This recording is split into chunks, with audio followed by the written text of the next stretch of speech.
사우나는 물론 킹사이즈의 대형 침대까지 설치해둔 윤석열 전 대통령 재임 당시 용산 대통령실 집무실 내부가 공개됐습니다. 지각 출근 감축이용이라는 주장이 제기된 이른바 비밀 통로까지 샅샅이 밝힌 강훈식 대통령 비서실장은 작은 호텔을 만들어 놓은 것이라 놀랐다고 지적했습니다. 성승환 기자입니다. 청와대 시대가 다시 열리면서 주인이 바뀌게 된 옛 용산 대통령실. 그중에서도 대통령 집무실 가장 안쪽 문을 열고 들어가니 사우나 시설이 나옵니다. 편백나무로 꾸며졌는데 가운데에는 스토브와 건식 사우나용 돌무더기도 설치돼 있습니다. 사우나를 하는 동안 볼 수 있도록 벽에 TV도 달려 있습니다. 별도의 문을 통과하면 샤워실에 이어 대형 침대가 놓여 있는 침실로 이어집니다.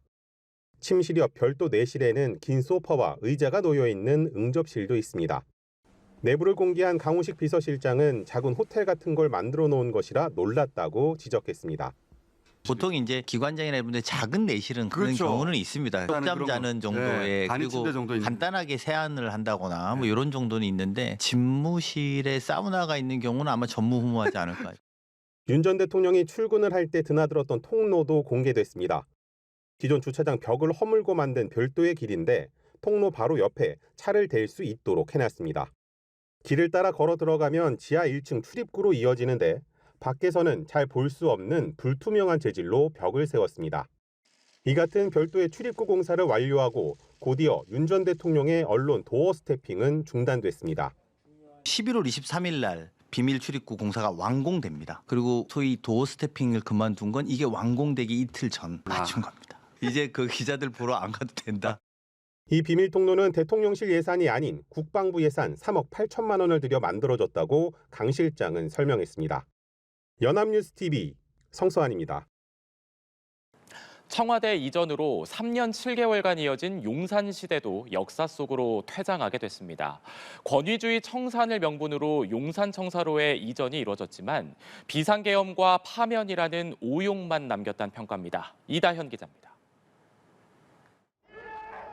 윤석열 전 대통령은 2022년 5월 취임과 함께 용산시대를 열었습니다. 명분은 권위주의 청산이었습니다.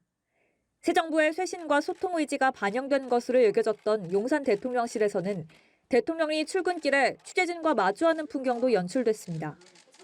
다 지금 취했어요? 네. 책상도 다 이제 마련하고 잘 좀 부탁합니다. 하지만 갑작스러운 결정에 이전 초기부터 수많은 논란과 비판이 끊이지 않았습니다. 기존 대통령실을 용산으로 이전하는 비용에 국방부와 경찰, 경호처 등의 연쇄이동 비용까지 더해지며 예산 낭비란 지적이 이어졌습니다.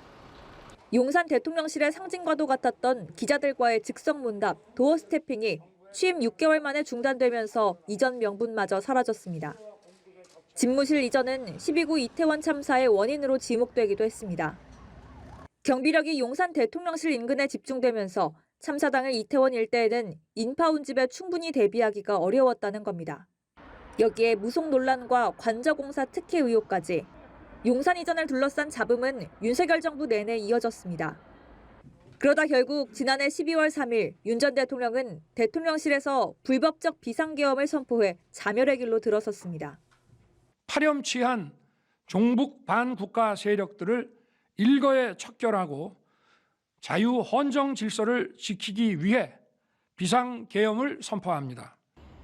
윤 전 대통령은 현직 대통령 신분으로 피의자가 됐고 경호처를 동원해 체포에 저항했지만 한남동 관저에서 결국 체포됐습니다. 이후 지난 4월 4일 헌법재판관 전원일치 의견으로 파면된 윤 전 대통령은 끝내 용산 대통령실로 돌아오지 못했습니다. 연합뉴스TV 이다현입니다. 김건희 씨의 각종 의혹을 수사해온 특검이 6개월간의 수사를 마무리하고 최종 결과를 발표했습니다. 특검은 김건희 씨가 영부인 신분으로 장막 뒤에 숨어 대통령 지위를 향유했다며 인사, 공천 등 다방면에서 국정에 불법 개입했다고 질타했습니다. 한채희 기자입니다. 7월 2일부터 180일의 수사기간을 꽉 채운 김건희 특검팀이 마지막 종합 브리핑을 끝으로 대단원의 막을 내렸습니다. 민중기 특검은 브리핑에서 김건희 씨가 대통령 배우자로서 권한을 남용해 공적 시스템을 훼손시켰다고 질타했습니다. 김건희는 대통령 배우자의 신분을 이용해 고가의 금품을 쉽게 수수하고 각종 인사와 공천에도 폭넓게 개입하였습니다.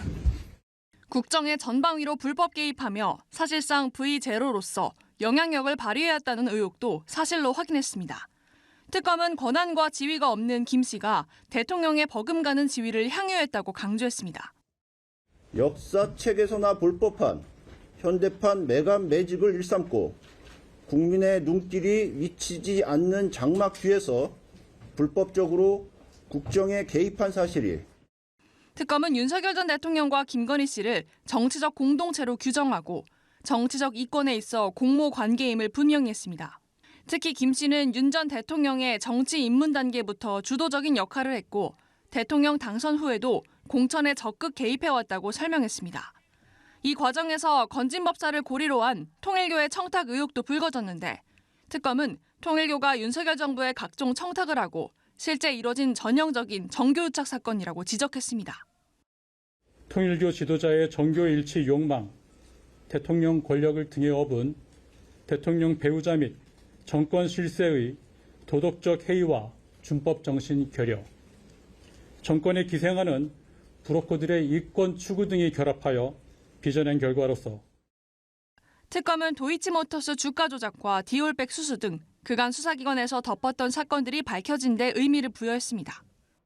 김건희 특검은 총 31건의 사건을 넘기며 66명을 기소했는데 이 중 20명은 구속 상태로 재판을 받게 됐습니다. 연합뉴스TV 현채입니다. 특검은 수사를 마무리하면서 관저 이전 특혜 의혹에 국민의힘 윤한홍 의원이 연루됐다고 밝혔습니다. 김건희 씨가 윤 의원을 통해 관저 이전에 개입했다는 건데요. 다만 특검은 윤 의원에 대한 기소까지는 이르지 못하고 사건을 경찰로 넘겼습니다. 백유빈 기자입니다. 윤석열 전 대통령의 측근이자 이른바 윤핵관으로 불린 국민의힘 윤한홍 의원이 김건희 특검의 최종 수사 결과 자료에 이름을 올렸습니다. 특검은 관저 이전 특혜 의혹 수사 결과를 정리하면서 김건희 씨가 윤한홍 의원을 통해 대통령 관저 이전 등 국가 계약 사안에 부당하게 개입한 사실을 밝혀냈다고 강조했습니다. 출범 초기인 지난 7월부터 해당 사건을 수사한 특검팀이 김 씨가 관저 이전 작업에 관여한 것으로 의심되는 통로 가운데 하나로 윤 의원을 지목한 겁니다. 앞서 특검팀은 실무 이전 작업을 주도한 김호진 전 국토부 차관과 황모 전 대통령 비서실 행정관을 지난 26일 기소했습니다. 청와대 이전 TF1 분과장인 김호진과 팀원인 A 행정관이 소위 여사님 업체로 불리는 무자격 업체 21g의 특혜를 줄 목적으로 직권을 남용한 사실을 확인하여 이들을 직권남용 권리행사 방해죄 등으로 구속 기소하였습니다. 하지만 수사기관 부족 등을 이유로 윤 의원에 대해선 본격적으로 조사하지 못했고 기소에도 이르지 못했습니다. 특검팀은 윤 의원을 비롯한 윗선의 개입 정황에 대해 경찰청 국가수사본부에 수사를 의뢰하기로 했습니다. 윤 전 대통령의 측근인 원희룡 전 국토교통부 장관도 경찰의 수사를 받을 전망입니다.